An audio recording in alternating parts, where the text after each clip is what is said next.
Okay, Worldlet, here is the analogy, little help on the analogies for lesson 19. And the analogies lesson is lesson 10, page 135. So these are pretty, well, there's one we haven't had much before, but all the others we pretty much have. So auspicious, I've used this word quite a few times in class. Auspicious is an adjective, favorable is an adjective. If you look on your definition page, you'll see they mean the same thing. If you have an auspicious beginning to a sports season, it starts off really well. You start off with a couple wins, okay? Or you're playing really well. Number two, the word bureaucracy can be, it's a kind of a collective type noun, all right? So bureaucracy is made up of a bunch of departments, all right? So when it talks about, it has to go through all the if something, a law or a proposal has to go through all the bureaucracy, or all the departments in a bureaucracy, has to go through all of the different departments before it can get an okay. So bureaucracy is two departments. Well, obviously, bureaucracy is the whole, and departments are the parts, part of a whole. Demeanor and behavior. Demeanor is means the same thing. It's the way a person acts. I'm watching this show called Lie to Me. I don't know if you've ever seen it, but it's like they watch the demeanor. These people are trained to watch the demeanor, the behavior when people speak their micro expressions, how they respond. So demeanor and behavior, same thing. Number 4 is one we haven't had before. Guise is a kind of like a mask, or a guise is whatever facial, whatever outward you put on, okay? And that's the, and then imposter is the person. Now an imposter would put on a guise, so their facial, their facial features they would try to alter. It's not necessarily a disguise where you put on something totally different to mask your face, but this would be, or to cover your face. A guise would be stuff that would, so you wouldn't look like yourself.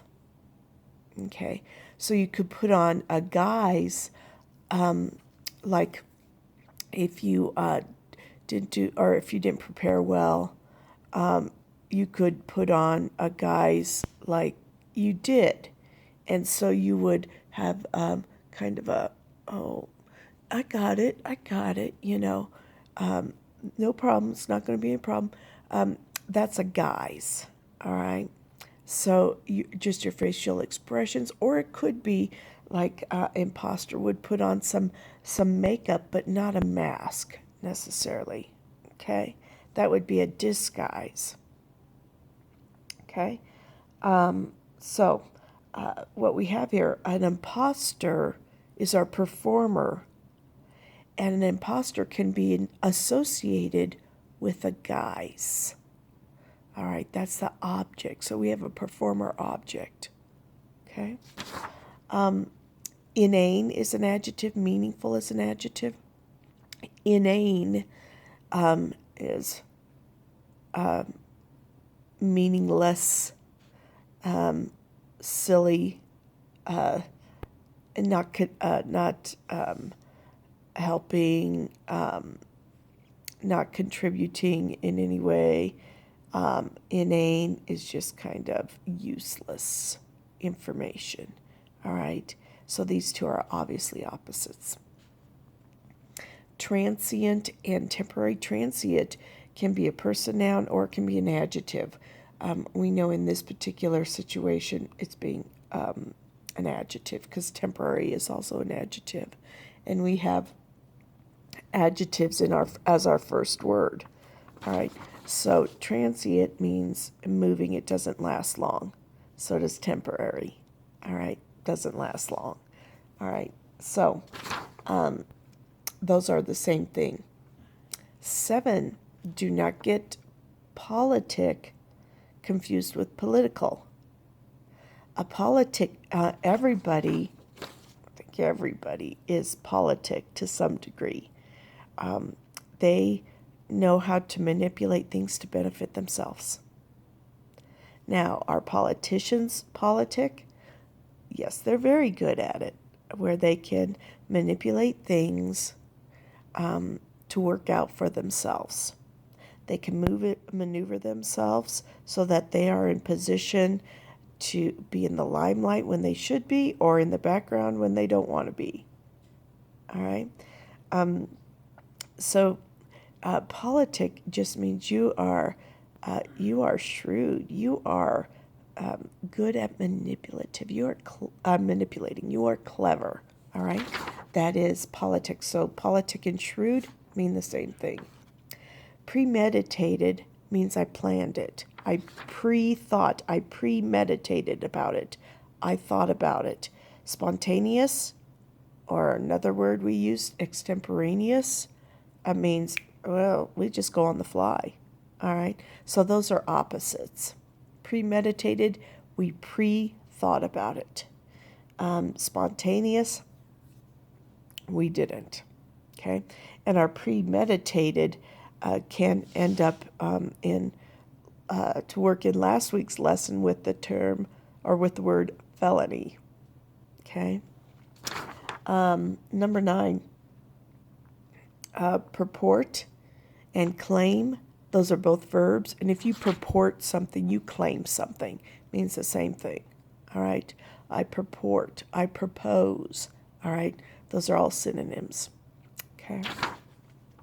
I want to go back to number 8. I don't know if you heard about this. It was kind of funny. On the, well, no, I'll finish 10. Then if you don't want to hear the story, you can just check out. Number 10, scapegoat is to suffer. Scapegoat is a person. And like a martyr, an action that they do is to suffer. Okay? I thought Mr. Colway's video a couple weeks on Ash Wednesday, I thought it was going to go into this, but another thing that they would do with a goat, they would write down all their sins, put the sins on the goat, send the goat out into the wilderness.